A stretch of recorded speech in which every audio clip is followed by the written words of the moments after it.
At the age of 21, Simone de Beauvoir became the youngest person to take the philosophy exams at France's most esteemed university. She passed with flying colours, but as soon as she mastered the rules of philosophy, she wanted to break them. She'd been schooled on Plato's theory of forms, which dismissed the physical world as a flawed reflection of higher truths and unchanging ideals. But for de Beauvoir, early life was enthralling, sensual, and anything but static. Her desire to explore the physical world to its fullest would shape her life, and eventually inspire a radical new philosophy.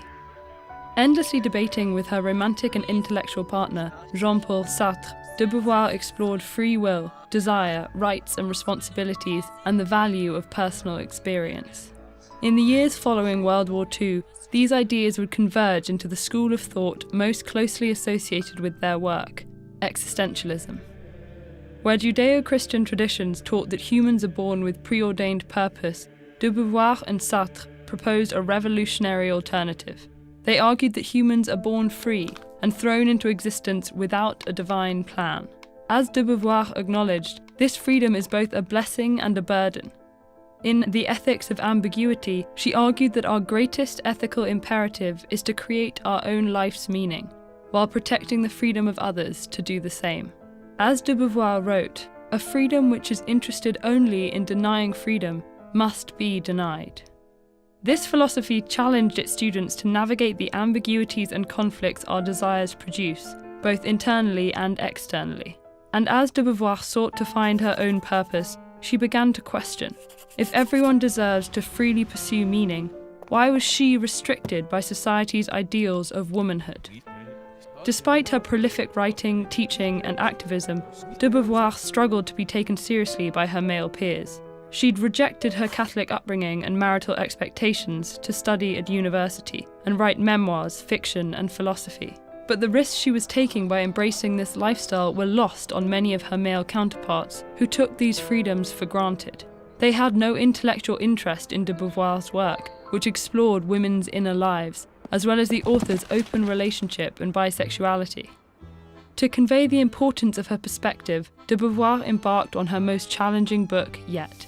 Just as she'd created the foundations of existentialism, she'd now redefined the limits of gender. Published in 1949, The Second Sex argues that, like our life's meaning, gender is not predestined. As de Beauvoir famously wrote, one is not born, but rather becomes woman. And to become a woman, she argued, was to become the other. De Beauvoir defined othering as the process of labelling women as less than the men who'd historically defined and been defined as the ideal human subjects. As the other, she argued that women were considered second to men, and therefore systematically restricted from pursuing freedom. The Second Sex became an essential feminist treatise, offering a detailed history of women's oppression and a wealth of anecdotal testimony. The Second Sex's combination of personal experience and philosophical intervention provided a new language to discuss feminist theory. Today, those conversations are still informed by de Beauvoir's insistence that in the pursuit of equality, there is no divorce between philosophy and life. Of course, like any foundational work, the ideas in The Second Sex have been expanded upon since its publication. Many modern thinkers have explored additional ways people are othered that de Beauvoir doesn't acknowledge. These include racial and economic identities, as well as the broader spectrum of gender and sexual identities we understand today. De Beauvoir's legacy is further complicated by accusations of sexual misconduct by two of her university students. In the face of these accusations, she had her teaching license revoked for abusing her position. In this aspect and others, de Beauvoir's life remains controversial, and her work represents a contentious moment in the emergence of early feminism.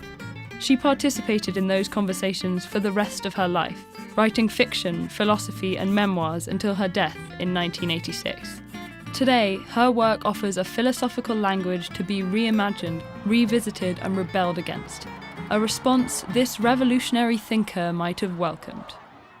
Did you know that Marie Curie is the only person to have won Nobel Prizes in 2 different scientific disciplines? Or that the most successful pirate of all time was a woman? Check out these videos to learn more about these legendary women.